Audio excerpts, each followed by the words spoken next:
Loneliness. It doesn't announce itself. It doesn't arrive loudly. It slips into the gaps, between nights, between routines, between people. And if it's left alone long enough, it doesn't just change how you feel, it changes how you see the world.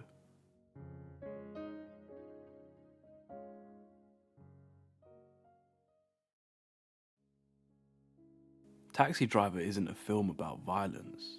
It's a film about what loneliness costs, long before anyone gets hurt. Travis Bickle isn't introduced as a threat. He's introduced as a routine. Night shifts, black coffee, rain dragging itself across a windshield that never fully clears.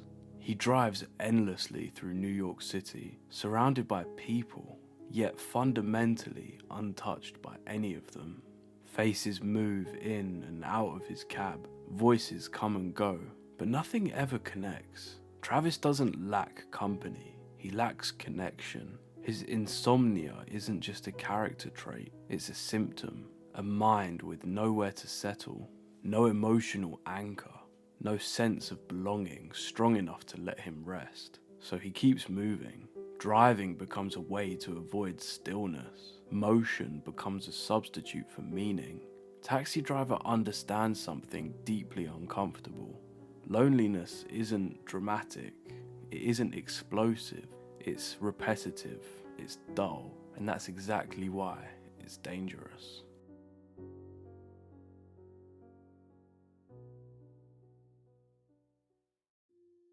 What makes Travis's isolation unsettling isn't how extreme it is, it's how ordinary it looks. He's polite, he's functional, he shows up to work, he follows the rules. In a city this crowded, Travis blends in perfectly.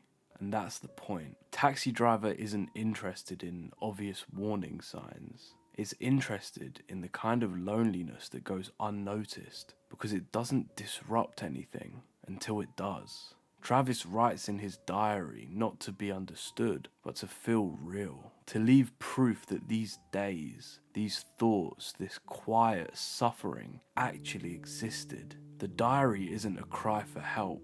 It's a way to talk to someone when no one's listening. This quiet suffering actually exists. In New York, loud, overcrowded and indifferent, invisibility becomes its own form of violence. Travis doesn't want to be alone.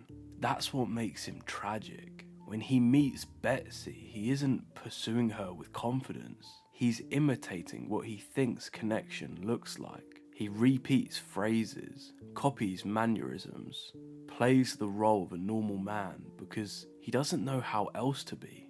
The failure of that relationship isn't about rejection, it's about incompatibility. Travis doesn't understand the emotional language required to connect with another person. He mistakes proximity for intimacy, presence for understanding. And when that attempt collapses, it doesn't just wound him, it confirms something he already believes, that he doesn't belong here. Taxi Driver treats this moment with restraint. No melodrama, no villainy. Just a quiet, devastating realization. Travis doesn't know how to exist in the same emotional space as other people.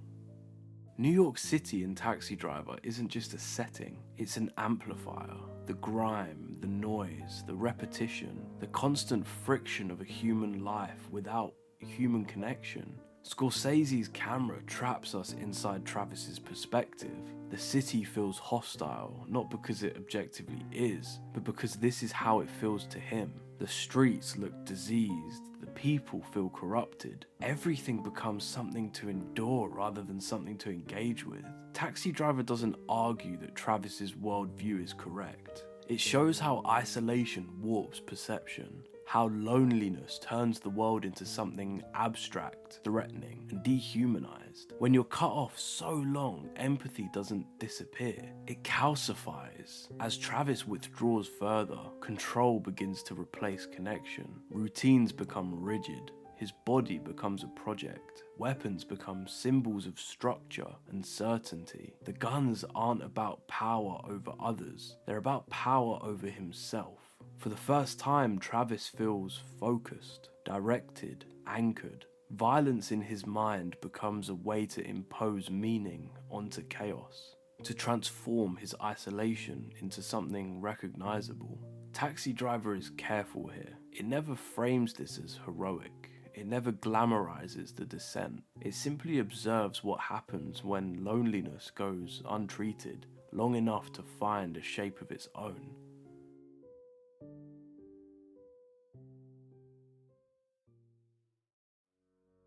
The most disturbing part of Taxi Driver isn't what Travis does, it's what happens afterwards. He isn't healed, he isn't confronted, he isn't helped, he's reframed. Society doesn't know how he got here. It only reacts once the damage is done. The violence gives his suffering a narrative people can understand. A headline, a story, a version of him that finally makes sense. Taxi Driver suggests something deeply unsettling, that loneliness only becomes visible once it turns destructive. And by then, the cost has already been paid. Taxi Driver endures because this cycle hasn't disappeared. Loneliness still festers quietly, still hides behind routine, still goes unnoticed in crowded spaces. Support systems are still absent, intervention still comes too late, validation still arrives after the breaking point.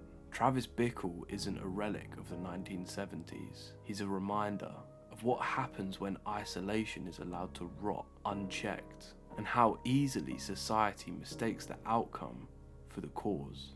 Taxi Driver isn't asking us to excuse Travis, it's asking us to notice him earlier. Loneliness doesn't announce itself, it doesn't ask for permission, it doesn't come with a warning, it waits. And Taxi Driver understands that the most dangerous stories aren't about sudden violence. They're about what happens when no one is paying attention, and the cost of loneliness is rarely paid by just one person.